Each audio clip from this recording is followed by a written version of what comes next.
Good afternoon, and ladies and gentlemen. I hope everyone is safe and taking care. My name is Kashika Chadbar from Nuremberg, Messe, India, and I would like to extend a warm welcome to all of you at the A.B.I.S Knowledge Summit. Asia's broadcasting and infotainment show comprises of the Broadcast India Show, SCAT India Trade Show, and Content India Show. At the A.B.I.S Knowledge Summit, we look forward to bringing to you engaging panel discussions, interesting fireside chats, and interactive product demos today and tomorrow. Good afternoon and a warm welcome to all of you who are just joining us, and welcome back to all of you who have tuned us since morning. Getting straight on our next session of the day, Reinventing CATV and Broadband Business with Mr. Ashok Mansukhani, media veteran and advocate Bombay High Court. Mr. Mansukhani is a leading media veteran with an impeccable track record of serving in leadership positions.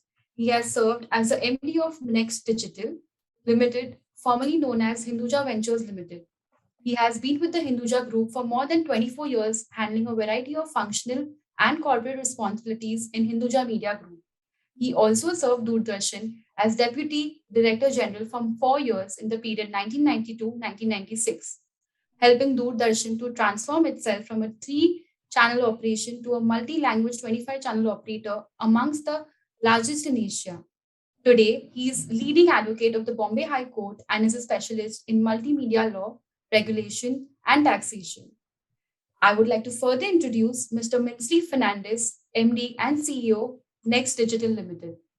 Mr. Fernandez has been overseeing all their media businesses encompassing cable TV, hits, and broadband, and is one of the foremost technocrats with 3 decades of experience, delivering and managing assignments globally, including DTH and hits, platforms, digital cable networks, and news and entertainment channels. He has managed high profile assignments for leading blue chip media organizations. He continues to represent at various international and national forums and has been recognized with prestigious CEO of the Year award presented by World Leadership Congress in February 2021. Moderating this session for us today is Mr. Manoj Madhwan, editor, Satellite and Cable TV magazine. Mr. Madhwan is a media professional with over 20 years in the media industry. He has been associated as editor with the leading global technology magazines like Studio Systems, Cinema Systems, Pro Sound Systems, and Optical Disc Systems. He has handled multiple exhibitions and conferences in the entertainment technology industry in a career spanning more than 2 decades. Before I hand over to Mr. Mansukhani and Mr. Fernandez, just one note to all our attendees, we will have a Q&A session at the end of this. So please send your questions in the Q&A tab at the bottom of your screen. Manoj, the screen is yours. Thank you, Kashika, for the introduction. I would like to extend a warm welcome to Mr. Mansukhani and Mr. Vynsley Fernandez. Thank you, Manoj. Thank you. I'm indeed honored to be hosting and moderating this session with two distinguished stalwarts from the industry. It's personally a great honor for me. I would like to start this session with my first question directed to Mr. Mansukhani. Mr. Mansukhani, you have had a checkered career over the past 3 to 4 decades in the cable TV industry. I would like you to give us a brief overview of the cable distribution industry from 96 till 2021, where we stand today. Right. So I think Indian cable industry started as a result of the Gulf War in 1991. And that was the first time that satellite television began to be seen in India. And I would not hesitate to say that perhaps Mumbai took the lead, because it wasn't only in five-star hotels that you could see actual flashes of the war on CNN. Now, from the period 92 onwards, slowly cable began to be laid, and these cables were laid by what we call the last mile operator. And these last mile operators are innumerable. I would not hesitate to say there would be over a lakh of them today also. They have been the backbone of this industry, and they will continue to be so. Now, it was in the year 1995 that organized multi-system operators entered. And among them was City Cable of Z and InduSend Media, which was of the Hinduja Group. Now, later on, of course, more multi-system operators came in, and DTH was to come in a couple of years later. in the beginning, the cable industry was functioning more or less as an extension of the earlier period when you used to watch videos and used to watch programs. But then government changed its policy in 1996, and Indian broadcasters came up. For instance, Z came up, Sun came up. Foreign broadcasters entered. Sun, apart from Star, I think CNN came in, BBC came in, and so on.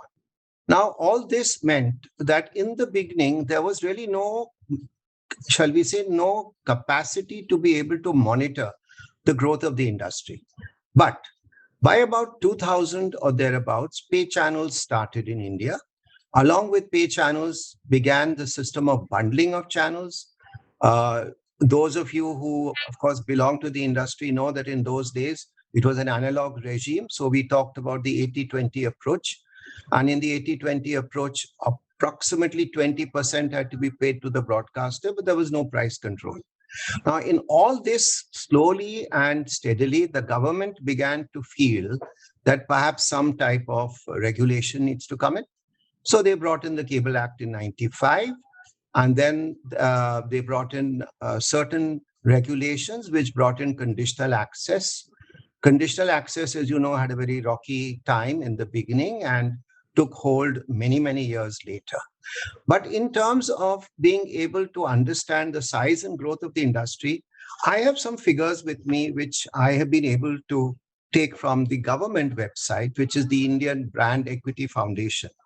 And it says that perhaps by 2004, there were about 45 million cable subscribers. And as of today, that is 2020 is the figure we have. This figure is in excess of 100 million cable TV subscribers. And Telecom Regulatory Authority, which is the body which regulates us, says there are about 70 million DTH subscribers.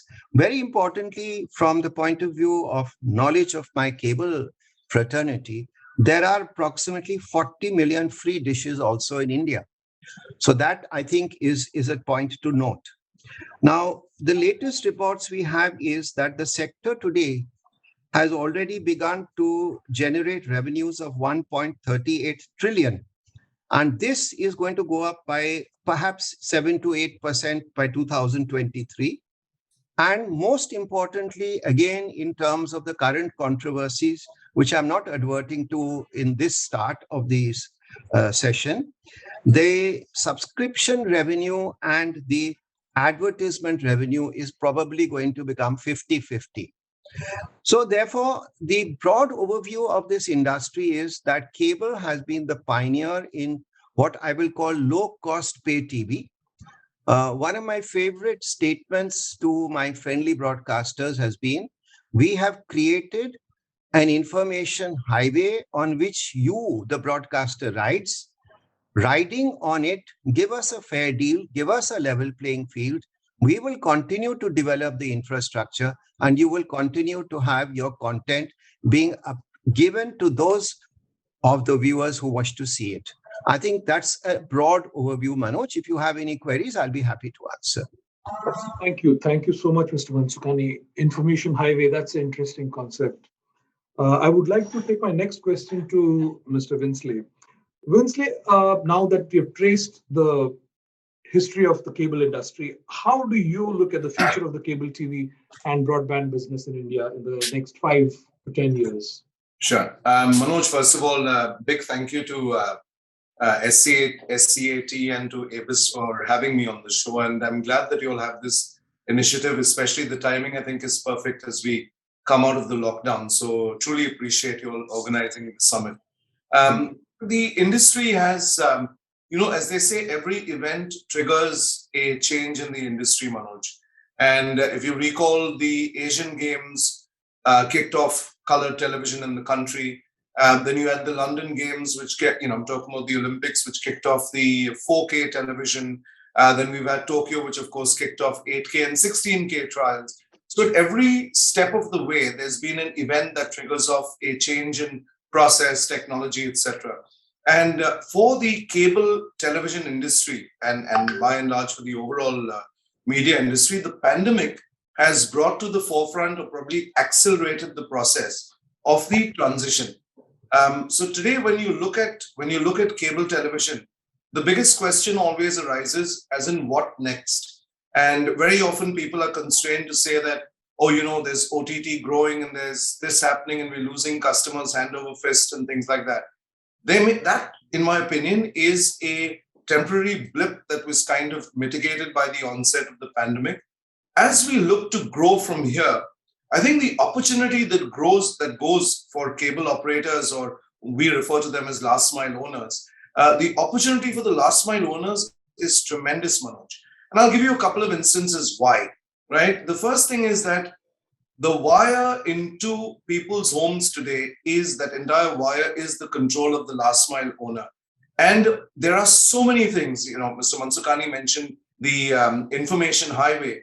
We like to call it the digital highway, right? It is not just information, it's not just entertainment, it's not just broadband. There are so many other services today that require that kind of connectivity that needs to be delivered to customers. So for last mile owners, the panorama of services actually opens up.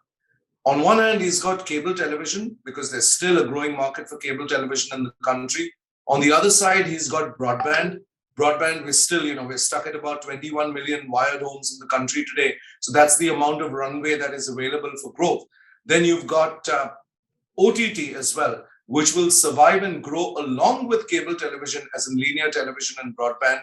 Then there's differentiation, segmented markets. In the cities, you're going to see greater growth in wired broadband. But in rural markets, you're probably going to see a great onslaught of the broadband over satellite. Now, who's the best person to deliver broadband over satellite is the last mile owner, because he already has his wires into customers' homes. He already has his business model laid out there. So I think, you're going to see, Manoj, not just broadband, not just video, not just OTT, but you're going to see a slew of other services. For example, even if I want to deliver today if I want to use, content delivery network, CDN, I've got to be able to leverage existing infrastructure. Else it doesn't make any business sense for any, content provider or content supplier.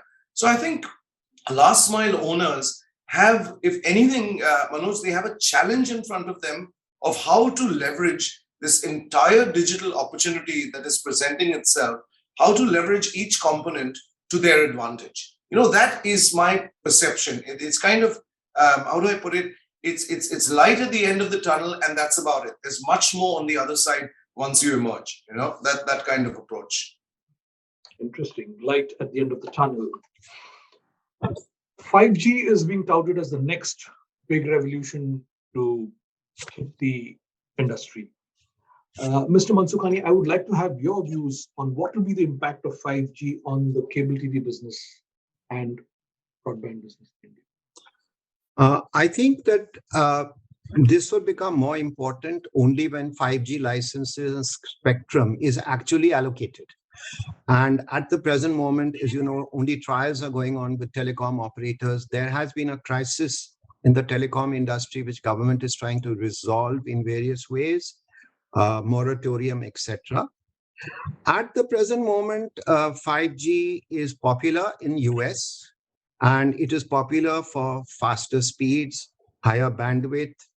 There is greater use of artificial intelligence, virtual reality, and so on. And the way I look at it is that 5G also has its limitations. Now, the reason I mention this is these limitations include concentrated coverage, building penetration issues. There are issues of high infrastructure cost. The question is, abroad 5G is a matter of life. It's a fact. But in India, even today, 4G, shall we say 4G adoption has not even exceeded 50%. So to that extent, Manoj, it is good to look forward. The way I look at it is in the US, the larger cable companies are beginning to lose their legacy TV customers. By lose, I mean, I'm not saying that there's cord cutting so much, but there is lesser adoption or lesser renewal of packages. But these cable companies are making their money, whether it's Comcast or anybody else, through high-speed internet. Now, at the present moment, as I mentioned, infrastructure costs are high. Now, as infrastructure costs are high, the 5G networks in the US are not able to supply higher speeds at lower costs. But when they do, they will challenge US cable. Now, the question is what happens in India? Because after all, we are discussing an Indian situation. I think Vynsley has aptly brought out the various, shall we say, opportunities that exist to the last mile operator. And I presume that in time to come, the last mile operator will also find himself being perhaps wooed by telecom companies. We are aware of one telecom company which is trying to do so. But at the present moment, Manoj, I feel 5G is not a threat to the business. It can be adopted. Time will come when larger multi-system operators will become multi-system operators, which means they may even go in for telecom licenses on a restricted basis. And at that time, I think 5G will be adopted or adapted to the needs of the last mile operator, the multi-system operator, like OTT will happen. And to that extent, I fully agree that while OTT cannot be ignored, OTT and cable will survive together. As rightly Vynsley said, this is a digital era and therefore it's not difficult to do so. You mentioned about multi-system operators getting telecom licenses. You see that happening in the next 5 years? I think that to be able to really compete, there will have to be a moving away from legacy services to a vast variety of services. The way I see it, a couple of years ago, in the group in which I worked, which is the Hinduja group, there was a plan to see how, through the last mile operator, a variety of services, not necessarily only video linked, could happen. For instance, you could have telephony, closed circuit telephony. You could have cyber security. You could have home security. There are many ways. And I think that government will have to start segmenting the licenses to the needs of the operating companies. Keep in mind that as per law, we are treated, cable and broadcasting is treated as a telecom service. I see that at least some companies will perhaps adopt that route. Thank you. Thank you so much, Mr. Mansukhani. Something which I've always been fascinated by, even during the course of the pandemic and over the last 2 decades, has been the growth of NXTDIGITAL. So over to you, Mr. Vynsley. I would like to know, how did NXTDIGITAL reinvent its business strategy in the course of the pandemic, and how are you looking at the growth of the company in the next 5 to 10 years?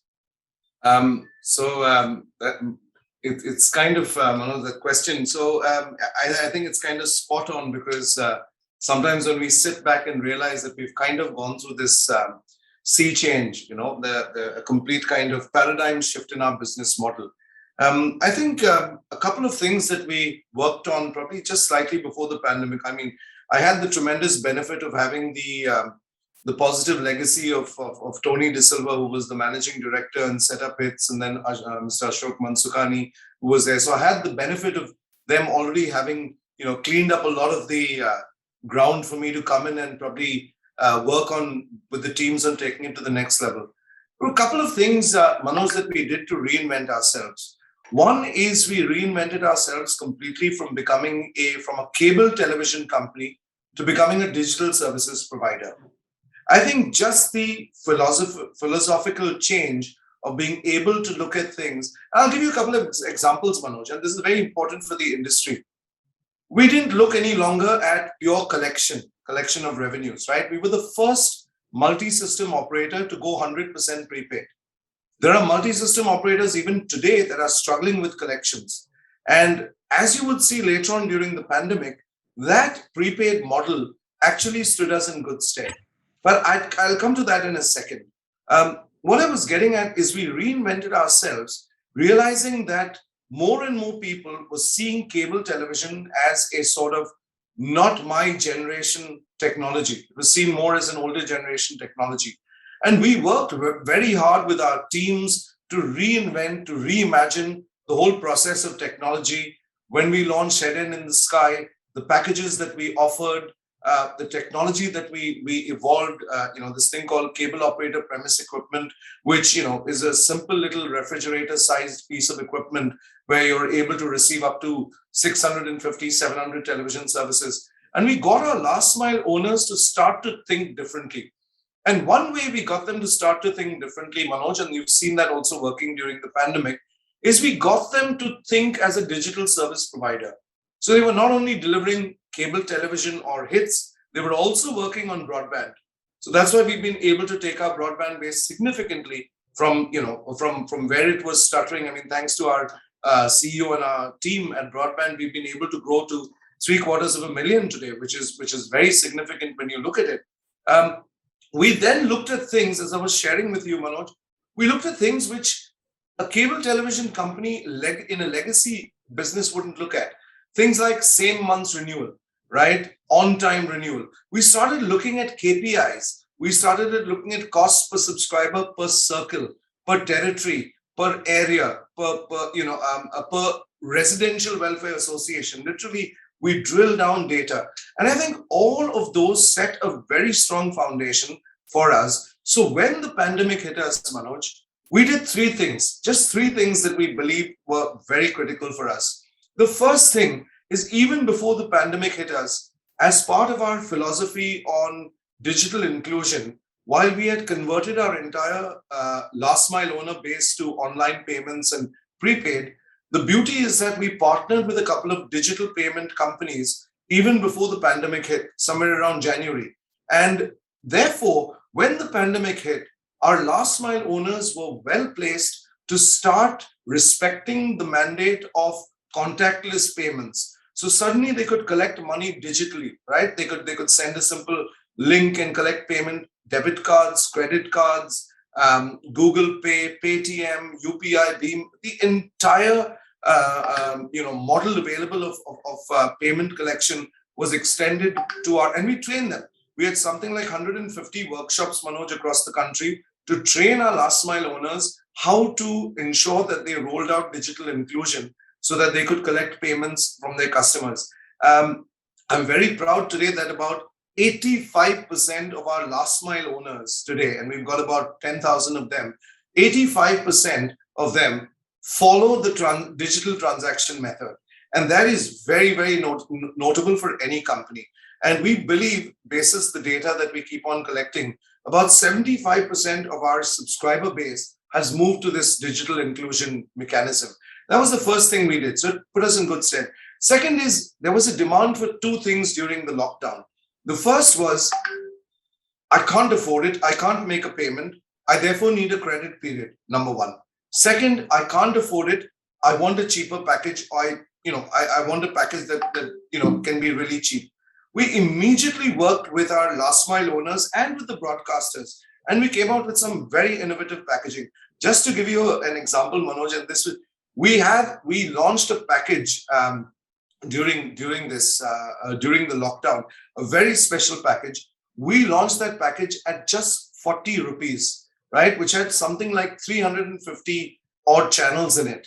And that was mainly to ensure that our rural markets had complete access to two types of content: information, news, because you had our Prime Minister messages, you had our Health Ministry messages, you had the entire gamut of what to do, the precautions to take. So news was critical.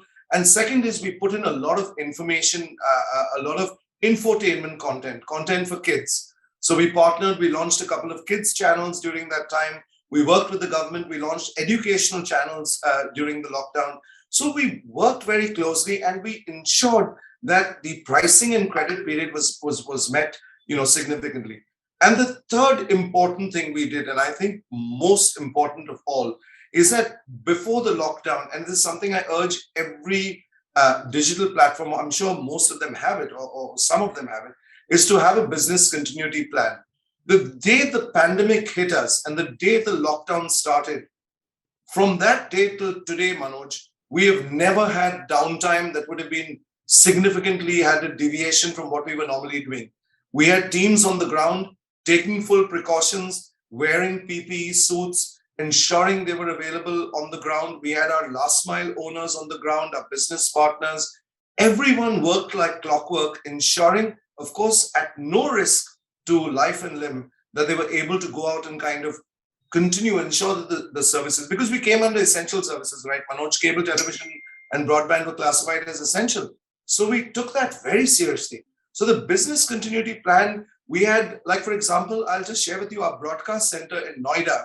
We had staff who would live in the broadcast center for 7 days, right? And then switch over with the next team that came in, who would then live there for 7 days. So it wasn't all roses, and it was a lot of hard work, a lot of teams working. We harnessed technology very effectively. We moved, customer complaints to an online system. So I think these are the three things, and I'm sorry if I kept on rambling, Manoj, but I'm very passionate about what we did right, during the pandemic.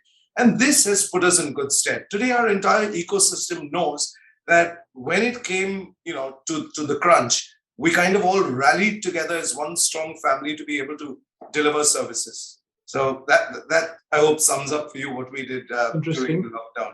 Interesting, Mr. Vynsley. Slightly entering into a different zone now, which could be a little controversial, but let's hear from Mr. Mansukhani on what are the roadblocks and key regulatory issues plaguing the industry, Mr. Mansukhani. We have seen that the LCO and the MSO community have been at loggerheads with TRAI, and so there's always been an impediment which has always been a hurdle as far as growth in this sector is concerned. Your take on this, Mr. Mansukhani? So let me start, Manoj, by saying that it's not the cable industry and MSOs who have been at loggerheads with TRAI. It is our broadcaster brothers. And let me tell you, before we go into TRAI, because TRAI came in a little later, the Cable Act came in 1995. And in the same year, that is 1995, there is a very famous judgment of the Supreme Court called the Cricket Association of Bengal. And why do I remember this case? Because at that time, I happened to be Deputy Director General Doordarshan, and I used to spend a lot of my time in the Supreme Court on various arguments that took place. Now, in that judgment, the government asked that an independent, autonomous public authority be appointed and created by law to regulate the use of airwaves, because the dispute that the broadcasters had raised was the issue of spectrum. Now, in 1997, government brought out a broadcast bill precisely for this purpose, and that fell through. In 2001, there was a revolutionary draft communication convergence bill, which the late Mr. Arun Jaitley pushed through with the help of Mr. Fali Nariman, the respected jurist. And that intended to abolish all the current ministries and bring in a convergence commission, which would take care of the future. That also fell through. Then what happened is that at that time, CAS was just coming into being, conditional access. It also had to go through court cases. I remember very distinctly that I used to often have to answer to my board of directors and my promoters, why is it that I have to spend so much time in the Delhi High Court?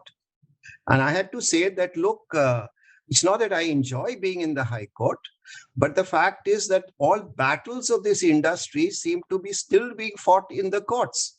And that, unfortunately, I'm sorry to say, Manoj, is still happening in 2021.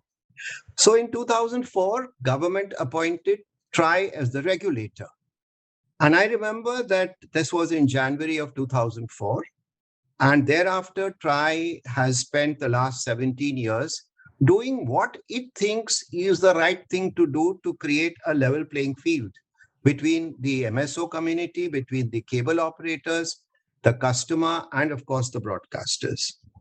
Now, every time that TRAI would issue something major, there would be a case in the High Court. And in those days, all the cases were in Delhi High Court. And so, therefore, the first challenge to TRAI, the broadcasters lost in 2007. Then, of course, more later in time, you remember the NTO 1 judgment, which, of course, the Supreme Court approved. And now, of course, the contentious NTO 2, which is pending in the Supreme Court. Now, in this light, what I wanted to focus on was that cable, in my personal view, first, of course, I was very much part of the industry. And today, I guess I'm still very much linked to it, if nothing else, at least in emotion, if not in physicality, is that cable has been over-regulated by the government, by TRAI. But whatever steps the government has taken to bring broadcasters under a regulation has utterly and miserably failed. Now, you'll be surprised, as research for this webinar, I was trying to check that 2001 was 20 years ago. So was there ever any attempt to revive the Convergence Commission? And I was surprised to see that in 2018 an effort was made, but it got dropped again. Now, ultimately, some amount of control has come on that community through the information technology, new intermediary rules, but those also have been challenged. So the question is roadblocks and regulatory issues. The way I see it is that there are two parts of this industry. There is the content provider, the broadcaster. There is the cable operator, the MSO or the DTH. One is regulated by TRAI and accepts the authority of TRAI. Of course, it's not that that always TRAI works in the benefit of cable or MSOs. I understand that. I myself have led litigations where we have felt, especially on the issue of carriage fees and placement fees, where there have been issues with TRAI. But as far as the broadcasters are concerned, even today, they are only controlled by downlinking regulations under allocation of business rules.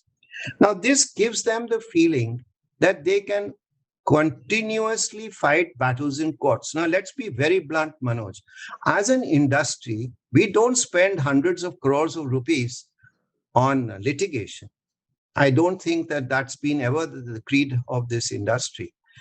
But let me tell you, even in the case of NTO2, when the hearing started in the Bombay High Court, sometime before the lockdown, of course, I happened to be present in court. I was watching the proceedings, and the honorable judges of the Bombay High Court said, please, why are there 25 lawyers to argue a simple point of stay? And take this further, Manoj. Now, when the NTO2 is before the Supreme Court, the Chief Justice of the Supreme Court was constrained to say that we had to hire truckloads because of the amount of paper books filed. Now, I'm not complaining. My broadcaster friends and I have a lot of, what shall we say, tit-tat happening on WhatsApps. But all I am trying to say, a level playing field certainly tried for. In regulation also, we need a level playing field. In other words, broadcasters have to be brought under a control. They have to accept the majesty of law. They are at freedom to fight their cases. But I also feel, and this is something those of you who read LinkedIn would see, that I was introduced by the organizers as an advocate of the Bombay High Court, which I certainly am. But on this issue, I have said now, I have said it before, and I will say it thereafter, dialogue is the answer, not courtrooms. So, Manoj, this is where we stand. And I can only hope that things will improve in the future. Dialogue is the answer. That's the way to go forward, I guess. Satellite broadband is something which is now interesting companies like Amazon and Elon Musk. How do you see the satellite broadband spreading across India, Mr. Vynsley? I would like to have your take on this. So it's a matter of horses for courses, pretty much, Manoj, right? It's very, very simple, right? India is a very unique, country in terms of terrain. When you compare ourselves, we have a desert as much as we have the Himalayan mountain range, as much as we have forests and islands like the Andamans, etc.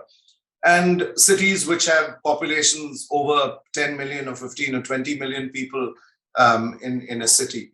So when you look at broadband over satellite, there's very clearly a market or a demographic or a geography where it would work. And I'll give you a simple example. For example, and it actually boils down to the economics. If you live in a 10-story apartment block, which has say 20 apartments, all it takes is one wire to get you, 20 customers. And that's when terrestrial broadband works the best, right? It's the most effective. And that's why in the cities, you will have terrestrial broadband holding sway as compared to any other technologies. The moment you step out of the cities and you go into, I won't call them rural, but I'm talking about semi-urban, semi-rural, and then of course rural areas, broadband over satellite plays a much more important role there, purely driven by the fact of the terrain that doesn't allow the economics of scale of a terrestrial network to work. So those are the markets where you will see broadband over satellite playing a critical role. And I'm talking about things like e-agriculture, e-medicine, e-learning, all of these three things. And let me mind you, the government has taken due cognizance that during the lockdown, they were very keen to ensure that digital inclusion linked to e-agriculture, e-medicine, e-education started to play a greater role, and which is why you have great strides being taken on the BharatNet project.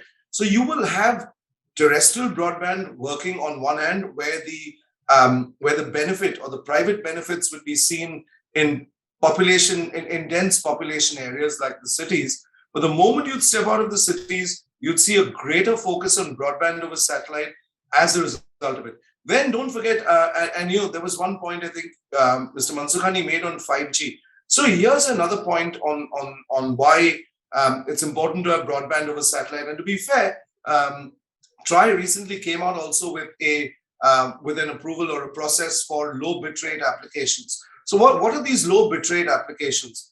They're things like data, dishes that would be placed on ambulances, right? These would be sensors that would be at agricultural complexes. These would be sensors at military establishments. Now, all of those are in areas where terrestrial connectivity, or I would call it connectivity through mobile telephone, mobile connectivity, is constrained not just by terrain, but also for security parameters. That is where broadband over satellite or satellite communications, and we have a session, in fact, after this, would play a very, very pivotal role. So I think that there's a clear market for that. Is it a huge market? Absolutely. It's a significantly large market. Would people from the cities also opt for it? Absolutely. I'm sure there will be certain establishments which are mission critical establishments that in addition to a fiber connectivity would also like to have a satellite based connectivity mechanism. I'm sure they would be. Pricing, I think that is where the challenge would be. How can the pricing be paired to make it cost effective for rural India and at the same time be able to deliver? Because the technology that you would have, the terminals and the modems, would obviously cost a lot. And there are many companies, you pointed out about, there's Amazon coming in, there's OneWeb, which is Bharti backed, there is Starlink, of course, Elon Musk's outfit, and a whole bunch of other players who are looking at India, because I think the potential that is there is really significant. And we'll start to see traction happening on this very, very shortly. And I know the government for sure, and the regulator as well as the other ministries are working very hard on formulating guidelines for this. Thank you, Mr. Vynsley, for those insights. We are stepping into the last 7 to 8 minutes of the session, so I will take a few questions. I would like to address this question to Mr. Mansukhani. 90% of last mile is on poles and terraces. Will smart city projects, that is the removal of poles, impact this? I think it will be a slow process. Smart cities, I remember, was very important in 2017-18. Somewhere it seems to have lost its focus. But certainly with greater fiberization, and my recommendation would be to those who are active in the industry that there is a vast amount of fiber available with Power Grid and with GAIL and with railways and with BSNL. And I think that in the long run, I don't think it will be a negative impact. I think that it's a fact that will happen. It will happen in time. It will not happen that fast. But I think, for instance, Indus Media started what we call trunkline fiber in the year 2000. Now, 21 years later, all that I can do is to appeal to my cable brethren who are listening in today that if they were to also invest some of their precious funds in FTTH, then I think that a lot of what Vynsley's company is trying to do, or what the government is trying to do, what regulator is trying to do, what benefits 5G will bring in. So I think it's all a process, Manoj. I don't see it as having a negative impact. Thank you. Thank you. Coming to you, Vynsley, how do you look at the future of FTTH rollout across India? I think it's a great model. I also think it is, again, going back to the question that to the point that I made, that you will definitely see a growth in FTTH as well, but it will be constrained by high density and high enterprise areas, purely for a couple of reasons, because it boils down to the need that I have. If you have a connection, if you've got an enterprise class customer who requires, and I use this term enterprise class very carefully. There are a lot of us today who require significant amounts of bandwidth at home, not just for entertainment, but also for conducting business purposes. You're seeing the small office, home office that sprung up during the lockdown, right? I'm talking about things like cloud kitchen, things like home, hyper local commerce, etc. As you see these enterprise class businesses coming in, you will see a greater need for FTTH. So you will see that traction happening. The point is, and the point I think is linked mainly, Manoj, to the cost of that. And as there is greater proliferation of FTTH, you'll automatically start to see the costs coming down. So it again boils down to an economies of scale kind of model. Yeah. So one more question for you, Mr. Vynsley. Is NXTDIGITAL planning for IPTV services in the near future? So I don't think that there is any need for an IPTV service, and I'll tell you why. The beauty is that we're satellite-based service. We've got our cable operator premise equipment. Can we do an IP feed out of there? Absolutely. Do we need to do an IP feed out of there? Well, not necessarily. Our whole model is that we will always continue, and this is something which is our philosophy, and in fact will just be one of our principles of the group, is its partnership for growth. We would like the last mile owners to actually be the driver of our business. We partner all over, like I said, 10,000 partners. So is there a need for IPTV? Well, if it's a gated community, if it's a cluster business, if it is a multi-dwelling kind of gated business, could we put in an IPTV there? Yes, absolutely. Does India need an IPTV network at this point in time? Really don't think so. I think there's enough of models to deliver good quality video signals. And a lot of people also misinterpret IPTV for television channels over broadband, right? So there's a lot of channels today that are being delivered through a single pipe. So that pipe that comes to your home not only delivers the video services from your last mile owner, but also delivers broadband. So it kind of negates, or it kind of doesn't require the need for necessarily having to go down that route any longer. Thank you. Thank you so much. I would like to go in for the closing question. I'll give both of you a minute to answer that. What would be your advice to the LCO and MSO community to ensure their survival for the future? First to you, Mr. Mansukhani, in 1 minute, and then to you, Mr. Vynsley. I think they need to be able to contact Vynsley more often. But seriously, Vynsley and Manoj, look, this industry consists of about 1 lakh operators. There are about 1,000 MSOs who have licenses. Till I was active in the industry till last year, I was surprised to know that many of them have not yet been able to utilize their licenses. One thing, Manoj, due to shortage of time, we couldn't bring up is that one of the reasons the Hinduja Group went to HITS project was passive infrastructure. Now, that's something that Vynsley, of course, would be better positioned to speak on.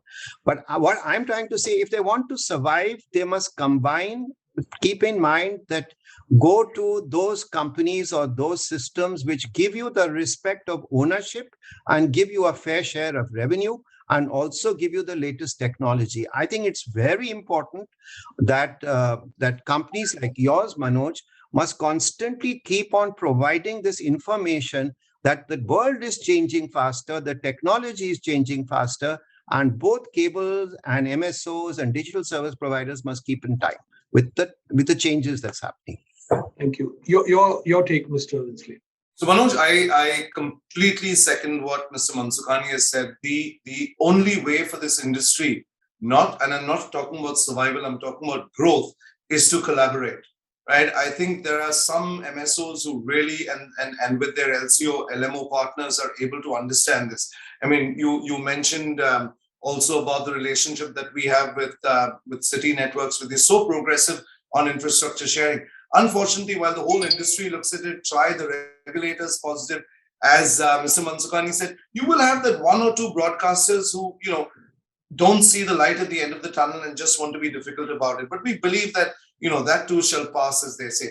But I think for last mile owners, it's very important for last mile owners to know that the game is not over. If anything, the new era is starting. When broadband over satellite comes in and needs to go into small town Indian markets, who will they go best through? They will go best through the last mile owner. When OTT wants to proliferate into markets and ensure that their cost of CDN is brought down significantly, who will they go through? They will go through the last mile owners. So I think last mile owners have to realize that they actually hold the keys. They're the highway. They own the toll booth on the highway. And they're going to see a lot more traffic wanting to pass through that highway to the homes of the consumers. So I think they need to hold on to the toll and say, listen, I'm going to make sure I maintain the highway good and proper, because I know there's significant traffic that's about to go down this highway, and I'm there right when they need it. So that is how I would look at it. Thank you. Thank you so much, Mr. Vynsley and Mr. Mansukhani, for a very interesting and lively session. I would now like to hand it over to Kashika to do the wrap up of the session. Thank you so much, Mr. Mansukhani and Mr. Fernandez, for that truly interesting and insightful session. And I'm sure our audience would have some takeaways from it as well. We at the A.B.I.S Knowledge Summit and the SCAT India Trade Show would like to thank all of you for logging in today.